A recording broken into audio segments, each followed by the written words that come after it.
친척의 오랜 방문은 젊은 부부의 일상을 인내심의 진정한 시험으로 만들었습니다. 일주일만 머물기로 했던 생활이 3개월로 길어졌고 하루가 지날수록 집안의 긴장감은 더욱 커져만 갔다. 시어머니는 집의 절대주인인 양 서슴지 않고 찬장에 음식을 나눠주었고 늘 말하는 것을 잊어버렸다며 남의 인생을 세세하게 심판하는 것이 자신의 사명인 양 이웃들에게 며느리에 대한 험담을 퍼뜨렸다. 안녕하세요, 청취자 여러분. 저는 안드레이 브랭코이고 당신은 인트라이거즈 더 퍼밀리어 채널에 있습니다. 오늘은 존중과 공존의 한계에 대해 다시 생각해보게 만드는 실제 이야기를 들고 왔습니다. 사랑과 관용, 그리고 아무리 잘 훈련된 인내심도 한계에 도달하는 순간이 뒤섞인 내러티브를 준비하세요. 아이리너 팍스는 남편이 낡은 여행 가방과 여행 가방을 문 쪽으로 끌고 가는 것을 지켜보았습니다. 비명과 눈물, 구질구질한 변명을 예상했지만 빅토르는 그저 소지품을 복도에 던져버리고 문을 쾅 닫은 뒤 그제서야 바깥벽에 기대어 마치 세상을 짊어진 듯 무거운 한숨을 내쉬었다. 끝났어요. 그는 이리나가 이전에 본 적이 없는 단호한 목소리로 말했다. 그가 도착한다. 시어머니와 강제로 동거한 지 3개월 만에 평소에는 침착했던 남자가 이렇게 급진적인 결정을 내리는 모습은 처음 보았다. 그것은 마치 답답한 방에 몇 달 동안 갇혀 있다가 창문이 열리는 것과 같았습니다. 마침내 신선한 공기를 마시게 된 것입니다. 하지만 이 공기에는 진작에 해결됐어야 할 일처럼 씁쓸한 맛이 있었다. 모든 것은 3년 전 체육관에서 시작되었습니다. 아이리너는 빅터 오브 시에니카프가 수영 강습에 등록하기 위해 나타났을 때 프런트 데스크에서 일하고 있었습니다. 큰 키와 넓은 어깨, 진지한 미소로 단번에 시선을 사로잡았다. 그녀는 아무 계획도 없이 미소로 답례하며 월세를 알려줬다. 일주일 후, 그는 훈련이 끝난 후 그녀를 기다리며 그녀를 영화관에 초대했습니다. 내 말을 믿으세요. 저는 수영장에서 보이는 모든 예쁜 여자에게 시시덕거리는 버릇이 없습니다. 라고 그는 당시 농담을 했습니다. 그들의 로맨스는 빠르게 흘러갔다.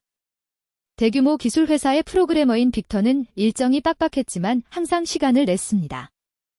6개월 후, 그들은 이미 함께 살고 있었습니다. 또 6명이었고 그는 그녀에게 결혼을 요청했습니다. 물론 아이리너는 애너스테이저 제네이디어 푸너에 대해 알고 있었습니다. 시어머니는 3시간 거리에 있는 마을에 살았습니다. 빅토르에 따르면 그녀는 약간 괴짜였지만 마음은 착한 여자였다. 그녀의 이 기별은 정서적 의존에서 비롯되었습니다. 10년 전에 남편이 죽은 후 그녀는 혼자 사는 법을 배운 적이 없습니다. 저희 어머니는 보살핌을 받는데 익숙하십니다. 라고 그는 설명했습니다. 처음에는 아버지를 위해, 그 다음에는 나를 위해, 이제는 내 여동생 리너를 위해. 그녀는 다른 방법을 전혀 모릅니다. 결혼식장에서 아나스타샤는 이리나를 쇼윈도에 진열된 상품처럼 평가하듯 차가운 악수로 신랑 신부에게 인사하며 과묵한 모습을 보였다. 며느리는 불편한 감정을 무시하는 것을 선호했습니다. 결국 만남은 드물었고 그것만으로도 그녀를 침착하게 유지하기에 충분했습니다. 신혼여행을 마친 후 부부는 방 2개짜리 아파트를 구입하고 막대한 주택담보대출을 받았지만 행복했습니다. 그곳은 그들이 늘 꿈꾸던 집이었다. 아이리너는 집에서 가까운 피트니스 센터에 자리를 잡았고 빅터는 원격으로 자주 일했으며 마침내 삶이 제자리를 찾는 것처럼 보였습니다. 4월까지는 예상치 못한 소식이 전해졌습니다. 어느 날 오후, 빅토르는 매우 진지한 표정으로 직장을 마치고 집에 돌아왔습니다. 그는 어머니 집이 물에 잠겼다 오고 말했다. 파이프가 터져서 이제 수리하는 동안 머물 곳이 필요해요. 레나는 집에 없어서 우리와 함께 지내고 있어요. 최대 일주일에서 이틀 정도요. 이리나는 속이 메스꺼운 것을 느꼈지만 거절할 용기가 없었습니다. 결국 비상사태였고 가족들은 서로 돕는다. 물론이죠. 어서요. 그녀는 자신이 느낀 것보다 더 확신에 찬 말을 하려고 노력하며 동의했습니다. 다음 날 아나스타샤는 2개의 거대한 여행 가방, 여행용 가방, 판지 상자를 가지고 도착했습니다. 그 안에는 바르식, 바어식, 이라는 나이든 고양이가 살고 있습니다. 그는 이리나의 놀란 표정을 보며 그를 그 혼란 속에 혼자 둘 수 없었다고 설명했다. 그 사람은 가족이에요. 그렇지요. 빅토치카, 며느리는 남편에게 도움을 청했지만 남편은 죄책감을 느끼며 어깨를 으쓱할 뿐이었습니다. 아무도 고양이에 대해 언급하지 않았지만 고양이를 집 밖으로 쫓아내는 것은 말도 안 되는 일이었습니다. 처음 며칠은 실제로 평화로웠습니다. 아나스타샤는 소파 베드가 있는 거실에서 연속극을 보며 몇 시간을 보냈습니다. 그는 부부의 일상에 간섭하지 않았고 부담이 되고 싶지 않다며 가끔씩 한숨을 내쉴 뿐이었다. 아이리너는 그것이 불편하지 않다고 그녀에게 확신시켰지만 첫 주가 지나고 나서 아무도 그녀가 집에 가는 것에 대해 이야기하지 않았습니다. 빅터는 수리 시간이 예상보다 오래 걸리고 있다고 설명했습니다. 모든 파이프를 교체해야 했고 이로 인해 시간과 비용이 많이 들었습니다. 일주일만 더 주세요. 그가 물었다. 그리고 이리나는 다시 한번 항복했습니다. 그때부터 상황이 이상해지기 시작했습니다. 먼저 냉장고에서 사라진 음식들이 있었습니다. 이리나는 치즈, 버터, 달걀 12개를 샀다고 확신했습니다. 이틀이 지나도 아무것도 남지 않았습니다. 아나스타샤, 어제 내가 두고 온 치즈 못 봤어. 그는 비난하는 듯한 말을 하지 않으려고 노력하며 물었다. 무슨 치즈요? 시어머니는 순진한 척 눈썹을 치켜올리며 대답했습니다. 나는 아무것도 바꾸지 않았습니다. 어쩌면 당신이 그것을 사는 것을 잊었을 수도 있습니다. 아이리너는 그것이 건망증이 아니라는 것을 알았지만 그것을 놓아두는 것을 선호했습니다. 모든 것을 다시 샀습니다. 이틀 후, 그 장면은 반복되었습니다. 세 번째에는 의심의 여지가 없었습니다. 뭔가 매우 잘못되었습니다. 진실을 밝히기로 결심한 이리나는 멀리서 시어머니를 지켜보았습니다. 어느 날 혼자라고 생각했을 때 아나스타샤가 전화 통화를 하던 중 가방에 음식을 모으고 있는 모습이 보였다.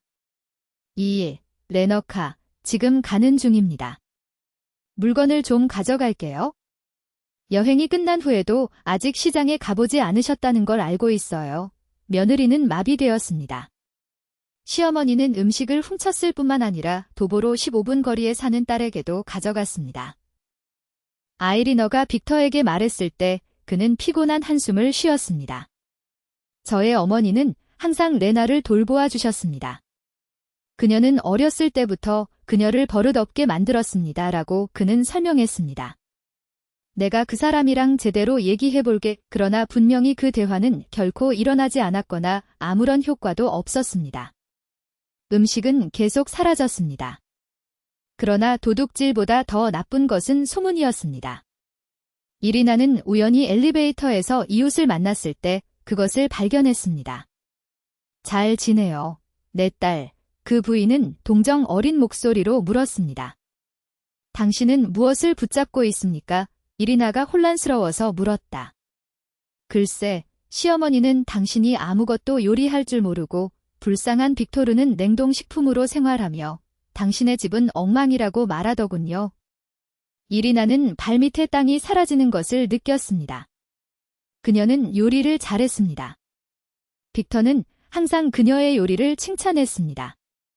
그리고 청소에 관해서는 거의 강박적이었습니다. 미안합니다. 하지만 그건 사실이 아닙니다. 그가 할 수 있는 말은 그게 전부였다. 기분이 상했다면 용서해주세요. 라고 이웃은 당황하며 말을 더듬었습니다. 그냥 아나스타샤가 그렇게 확신에 찬 말을 한 것뿐인데. 하지만 난 항상 당신이 너무 조직적이라고 생각했어요. 집에 도착하자마자 이리나는 시어머니의 크림이 욕실 곳곳에 흩어져 있고 배수구는 객실에 널려 있고 침실 침대 옆 탁자에는 고인이 된 남편과 함께 찍은 아나스타샤의 오래된 사진을 발견했습니다. 미안하지만 여기가 우리 방이에요. 그는 예의를 지키려고 노력하며 말했다.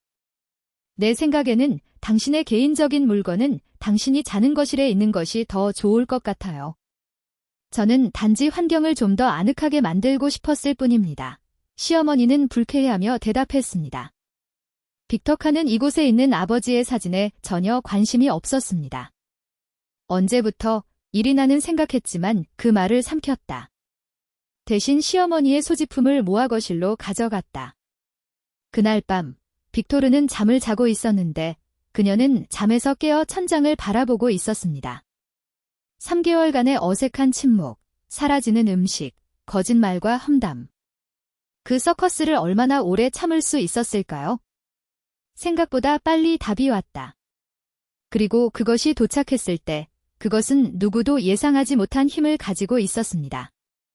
이리나는 다시 한번 남편과 대화를 시도했습니다.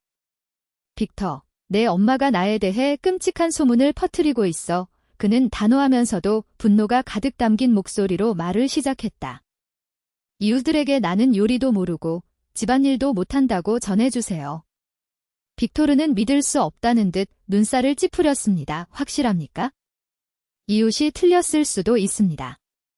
그녀는 어머니의 말을 그대로 반복했습니다. 이리나가 팔짱을 끼며 대답했습니다. 내가 그녀와 얘기해 볼게요. 그는 약속했지만 머뭇거리는 어조로 의심이 드러났다. 한 달이 지났습니다. 아나스타샤의 귀국은 언급조차 되지 않았습니다. 이리나가 수리제대해 물을 때마다 그녀의 시어머니는 무능한 배관공과 적절한 일꾼을 찾는 것이 어렵다는 이야기로 방향을 틀었습니다. 우연히 아이리너가 모든 것을 명확히 하는 전화대화를 우연히 듣게 될 때까지. 아냐, 레노치카. 그들은 아무것도 의심하지 않아 아나스타샤가 부드럽게 웃으며 말했다.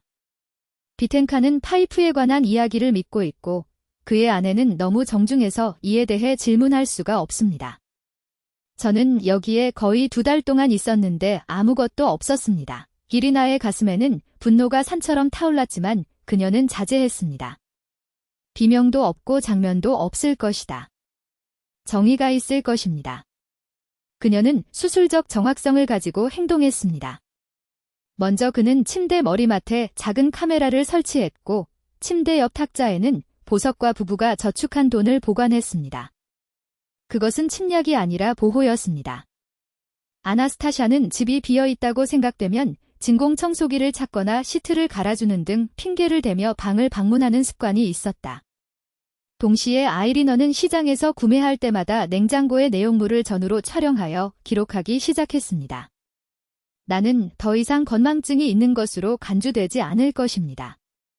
그리고 그는 예의 바른 미소를 지으며 험담을 반복하는 이웃에게 다가갔다. 곧 두 사람은 공범이 되었습니다. 함께 쇼핑하고 커피를 나누었고 이제 동맹이 된 이웃은 공개적으로 아나스타샤를 부인하기 시작했습니다. 알잖아요. 아나스타샤 겐나디예브나 그가 복도에서 독이 든 꿀처럼 감미로운 목소리로 말한 적이 있다. 이리나는 신성한 요리를 해줬어요. 어제 그녀는 내 입에서 녹는 사과 케이크를 나에게 줬어요. 시어머니의 얼굴이 붉어지는 것은 전쟁이 선포되었음을 확인하는 것이었습니다.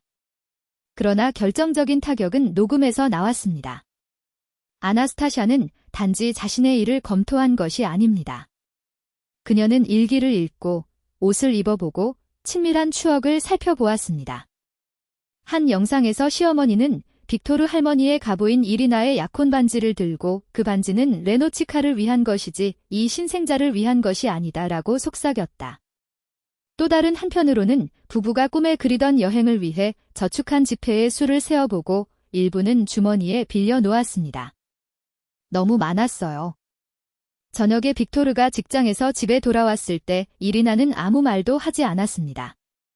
그는 방금 노트북을 켜고 재생을 눌렀습니다.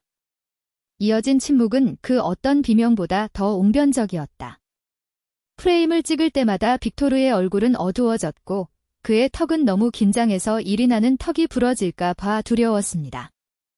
마지막 녹화가 끝났을 때 그는 의자에서 나무 바닥이 삐걱거리는 소리를 내며 일어섰다.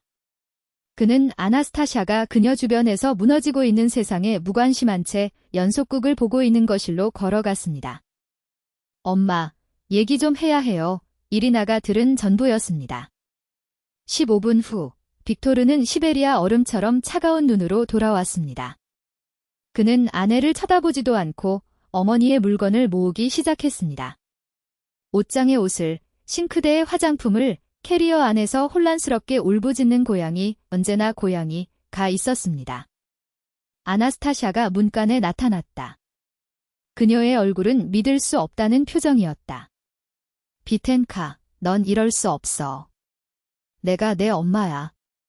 그래서 제가 절도죄로 경찰에 신고하지 않는 겁니다. 그는 칼날처럼 갈라진 목소리로 대답했습니다. 열쇠는 가방 안에 있어요. 홍수도 없었고 파이프가 터진 적도 없었어요. 알잖아요. 기억이 안 나면 레나 집에 가보세요. 그녀는 항상 당신을 위한 여유 공간을 갖고 있어요. 문이 두드렸다. 밖에서는 아나스타샤의 비명소리가 복도에 울려 퍼졌고 결국 계단에서 길을 잃었다. 한동안 그들의 숨소리만이 정적을 깨뜨렸다. 미안해요. 빅토르는 마침내 그 장면을 지울 수 있다는 듯 얼굴에 손을 얹으며 중얼거렸다. 좀 더 일찍 봤어야 했는데 이리나가 그의 팔을 만졌습니다. 당신은 최고를 믿고 싶었습니다. 나도 마찬가지입니다. 그는 쓴웃음을 지었다. 더 나쁜 게 뭔지 아세요? 그 사람은 항상 그랬던 것 같아요. 어렸을 때 우리는 부모님을 있는 그대로 보지 않기 때문에 그 사실을 깨닫지 못했을 뿐입니다. 다음 날은 폭풍 후였습니다. 아나스타샤는 끊임없이 전화를 걸었고 눈물과 위협이 담긴 음성 메시지를 남겼습니다. 그녀가 당신을 매혹했습니다. 아들아. 후회하게 될 거예요. 빅토르는 그것을 무시했다. 그는 전화번호를 차단하고 여동생을 통해 진심 어린 사과를 한 후에만 대화가 있을 것이라는 점을 분명히 했습니다. 아이리너는 놀랍게도 리너가 결정을 지지했습니다. 저희 어머니가 힘든 분이라는 걸 늘 알고 있었는데 이건... 어머니는 당황하며 고백했습니다. 더 일찍 말하지 못해 미안해요. 그리고 내가 눈치채지 못했다고 생각하고 당신 집에서 음식을 가져간 것도요. 조금씩 먼지가 가라앉았습니다. 그 집은 다시 그들의 것이 되었습니다. 그들만의 것이었습니다. 잠자던 계획이 부활했습니다. 이틀 동안의 저녁 식사, 영화 감상, 수년 동안 아껴두었던 여행이었습니다. 그리고 6개월 후 모든 것을 변화시킬 뉴스가 나왔습니다. 바로 임신 테스트기 양성 반응이었습니다. 아나스타샤는 선물이라기보다 용서를 구하는 것처럼 보일 정도로 과장된 꽃다발을 들고 예고 없이 나타났다. 사과하러 왔습니다. 그는 생애 처음으로 눈을 내리깔고 말했다. 제가 틀렸어요. 아주 틀렸어요. 이리나와 빅토르는 서로 시선을 교환했습니다. 그들은 그것을 기대하지 않았습니다. 시간이 필요해요. 빅토르는 무미건조하게 대답했습니다. 생각해볼게에 그녀는 고개를 끄덕이고 꽃다발과 케이크를 탁자 위에 두고 마침내 그녀의 투명함을 알아차린 유령처럼 떠났다. 그 사람이 변했다고 생각해요. 이리나는 문이 언제 닫혔는지 물었습니다. 빅토르는 한숨을 쉬었다. 모르겠어요. 하지만 저는 우리 아들이 할머니를 알았으면 좋겠어요. 복잡한 할머니라 할지라도요. 그러나 이번에는 규칙이 다릅니다. 갑작스러운 방문도 없고 침입도 없고 조작적인 게임도 없습니다. 예정된 회의, 상호 존중, 그리고 어떤 실수도 마지막이 될 것이라는 이해. 모든 기대에도 불구하고 아나스타샤는 이를 받아들였습니다. 아마도 손자 또는 손녀에 대한 생각이 그녀의 마음을 누그러뜨렸을 것입니다. 소피아가 태어났을 때 시어머니는 신중한 선물과 머뭇거리는 미소를 지으며 도착했습니다. 당신은 좋은 엄마예요. 어느 날 오후 이리나가 아기에게 모유 수유를 하는 것을 보면서 그는 말했다. 내가 그런 말을 하게 될 줄은 꿈에도 몰랐어요. 그것은 이리나가 그녀에게서 받은 가장 진심 어린 칭찬이었습니다. 그리고 처음으로 그는 그것이 사실일 수 있다고 믿었습니다. 5년이 지났습니다. 소피아는 웃음과 질문의 회오리바람 속에서 자랐으며 모든 역경에도 불구하고 함께 사는 법을 배운 가족 모두를 동등하게 사랑했습니다. 아나스타샤는 다시는 선을 넘지 않았습니다. 만약 그랬더라도 그녀는 아무도 눈치채지 못하도록 했습니다. 결국 일부 전투에는 승자가 필요하지 않습니다. 결국 필요한 것은 약간의 평화뿐입니다. 한때 원한의 지뢰밭처럼 느껴졌던 삶은 완벽하지는 않더라도 매우 진실한 일상으로 꽃피웠습니다. 소피아는 부모님뿐만 아니라 할머니와 증조할머니 사이에서 자랐습니다. 그렇습니다. 놀랍게도 애너스테이저 제네이디어 푸너는 더욱 부드러워지고 인내심이 커졌습니다. 완고함이나 가끔 날카로운 말을 하는 버릇을 잃은 것은 아니지만 이제는 이러한 실패에 이어 진심 어린 사과와 피해 복구를 위한 가시적인 노력이 뒤따랐습니다. 사랑은 실수가 없는 것으로 측정되는 것이 아니라 실수를 인정하는 용기로 측정된다는 것을 조금씩 배운 것 같았습니다. 빅터는 회사에서 높은 순위로 승진했고 마침내 자신이 늘 해왔던 일을 인정받았습니다. 아이리너는 수년 동안 꿈을 꾸다가 자신만의 작은 요가 스튜디오를 열었습니다. 이곳에서 스트레칭뿐만 아니라 반응하기 전에 심호흡을 하는 기술도 가르칠 수 있는 평화의 공간이었습니다. 그리고 마치 우주가 그들의 인내심에 보답하려는 것처럼 그들은 마침내 모기지를 다 갚았습니다. 이미 수많은 싸움의 현장이었던 그 아파트는 이제 빛도 없고 벽에 걸린 과거의 그림자도 없이 진정한 그들의 소유가 되었습니다. 그러나 방문 주간에 그 가족의 마음의 평화를 단번에 보장한 것은 단순한 합의였습니다. 몇 달에 한 번씩 애너스테이저 제네이디어 푸너는 그 이상도 그 이하도 아닌 7일 동안 그들과 함께 지냈습니다. 소피아가 할머니를 즐기고 이리나와 빅토르가 강제 공존의 무게를 느끼지 않고 아나스타샤가 부담감을 느끼지 않을 만큼 충분한 시간입니다.